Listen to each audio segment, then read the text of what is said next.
Sebenarnya tujuan dari geng Panci mempermasalahkan ijazah Pak Jokowi itu ada mens reanya. Mereka punya niat jahat. Mereka tidak mencari kebenaran. Mereka juga bukan ingin meneliti ijazah Pak Jokowi, bukan. Tetapi mereka ingin meninggalkan jejak digital.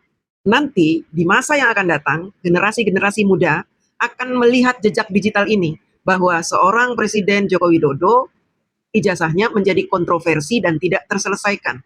Bahkan negara tidak berani menuduh ijazah Pak Jokowi palsu. Mereka ingin meninggalkan jejak ini. Dan ini adalah sebuah upaya yang sangat jahat. Untuk apa? Untuk mematikan terah Jokowi maju menjadi politikus di tanah air. Mereka ingin menciptakan sebuah framing bahwa Pak Jokowi, anaknya, hobi memalsukan ijazah. Ini yang sedang mereka ciptakan. Supaya menjadi sejarah palsu bagi bangsa ini. Untuk mendiskreditkan Pak Jokowi dan keturunannya. Kita akan dengarkan pernyataan dari Roy Panci ya di sebuah televisi. Ya, jalan saja, nggak usah dihentikan kasusnya biar sampai ke pengadilan, kan lebih seru. Ini jadi bisa dibuktikan. Akan diceburkan pegawai yang salah. Nggak ada pengujian ijazah. Nanti hanya akan mempidanakan 6 orang ini. Itu sesat betul itu. Jadi kita jangan sesat. Mau minta dihentikan, tapi masih belagu kayaknya gitu loh misalnya. Nah, tanggapan Anda gimana tuh? Bukan belagu, kita gitu kuat. Saya sih gampang. Bahkan si Panci ini mengatakan nanti di pengadilan tidak ada penyelidikan tentang ijazah Pak Jokowi, melainkan mengadili 6 tersangka ini. Dia ingin memframing bahwa pengadilan tidak berani menyelidiki ijazah Pak Jokowi. Padahal faktanya ijazah Pak Jokowi sudah diteliti di laboratorium forensik milik Kapolri. Laboratorium ini adalah satu-satunya laboratorium yang dipercaya keakurasiannya oleh negara dalam menyelidiki sebuah dokumen asli atau palsu.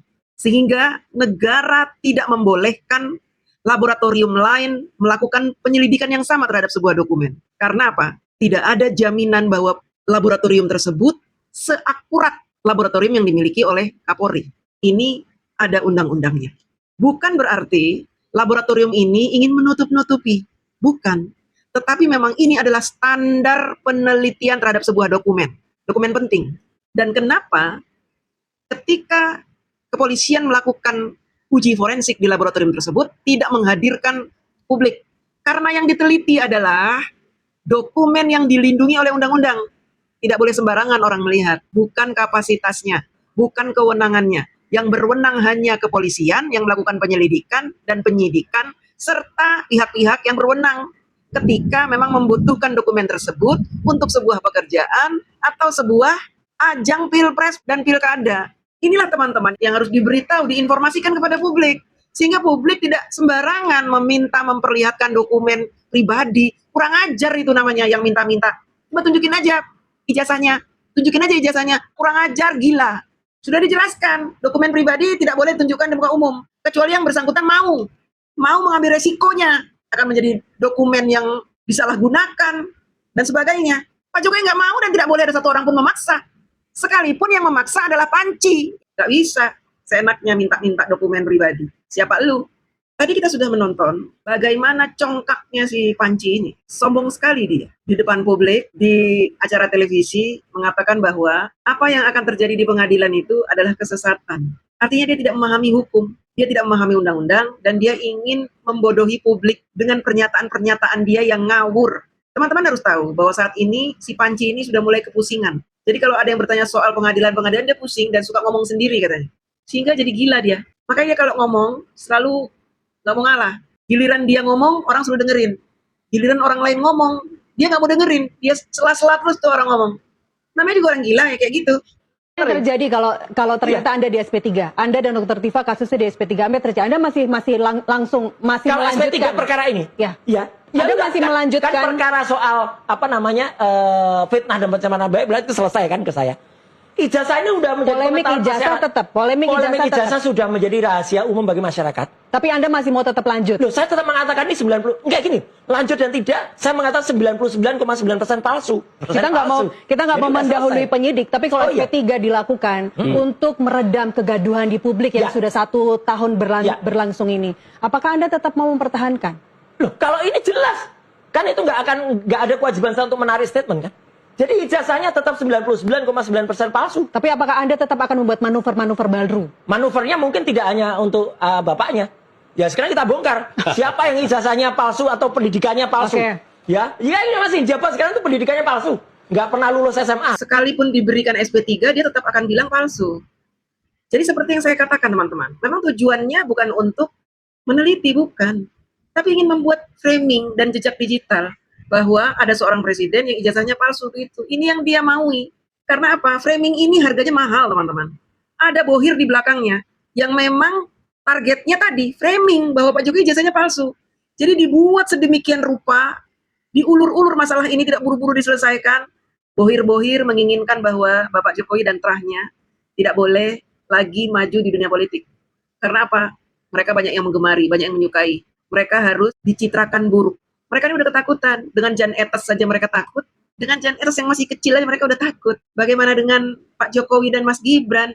Framing ini memang bahaya, teman-teman. Ini adalah framing yang sangat menyesatkan untuk menjadi sejarah palsu bagi negara ini. Penjara, tahanan, itu tidak akan pernah bisa memenjarakan jiwa yang merdeka. Penjara, tahanan, tidak akan pernah bisa membebaskan hati dan otak yang merdeka. Dan Jokowi tidak punya itu semua. Spiritualitil tidak bisa membuktikan ijazah Pak Jokowi palsu. Tidak bisa. Sampai 1 tahun lebih ini, spiritualitil pun tidak bisa menemukan kejanggalan dari ijazah Pak Jokowi. Tidak bisa memberikan bukti apapun. Sampai-sampai tuntutan dia terhadap Pak Jokowi ditolak. Ditolak oleh pengadilan, ditolak oleh kepolisian, ditolak oleh HAM. Dan kemarin dengar-dengar ditolak juga ketika dia ingin mengajukan ke KIP. Modar. Saya masih punya utang 5 S3. Nah, berarti ketika saya di dalam, saya akan selesaikan 5 S3 itu. Kemudian habis itu kan saya cari-cari kesibukan ya. Nah, salah satu dari lawyer yang saya hire untuk menghadapi kasus ini, itu punya 11 master. Namanya Pak Ramdansyah. Nah, ini saya ketantang ya. Oke, kalau gitu saya akan 11 master plus 5 PhD. Jadi ceritanya dia sudah siap-siap untuk dipenjara. Terus dia pamer kalau dia dipenjara dia akan kuliah lagi. Sampai dia dapat 11 master. Oh, ngetan nih, gila dia, ya. Belum apa-apa udah gila. Yang ada lu stres nanti di penjara, banyak tikus. Apa yang ditakuti oleh Jokowi saat ini? Pemakzulan Gibran.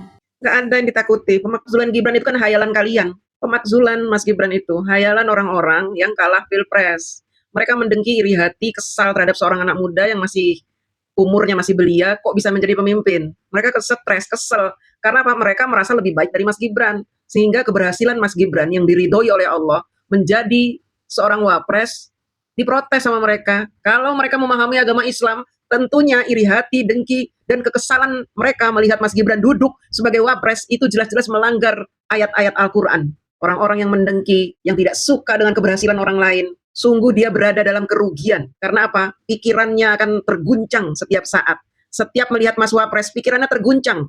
Kacau. Makanya setiap si spiritualitil ini ngomong, pasti belibet-belibet. Ngomong spirituality jadi spiritualitil. Belibet-belibet. Karena kacau otaknya. Melihat orang yang sukses, iri dengki. Merasa dirinya lebih hebat. Seorang ilmuwan. Gibran yang jadi Wapres, kok bukan Anies Baswedan gitu. Yang orang menganggap Anies Baswedan itu cerdas, hebat, itu idola dia. Anies Baswedan itu temannya dia. Jadi kesel ketika yang menang malah Mas Wapres. Setiap melihat Mas Wapres itu gila dia. Nanti akan kita lihat kegilaan dia lagi nih. Bukunya sudah kami launching, namanya Gibran's Black Pepper. Gibran Black Pepper. Jadi lada hitam. Black Pepper. Itu kan lada hitam gitu loh. Salah satu menu yang ada di catering cili parinya Mas Gibran. Berarti ada menu baru. Nanti Mas Gibran harus bikin menu baru nih di cateringnya nih ya. Gibran Black Pepper. Ketahuan sekali dia ini nggak bisa bahasa Inggris. Kalau dia ngerti bahasa Inggris, tentu ngomongnya bukan black pepper, tapi black paper. Black paper, bukan black pepper. Black pepper itu lada hitam. Itu yang ditakuti oleh Jokowi. Itu yang ditakuti oleh begundal-begundalnya. Itu yang ditakuti. Kenapa?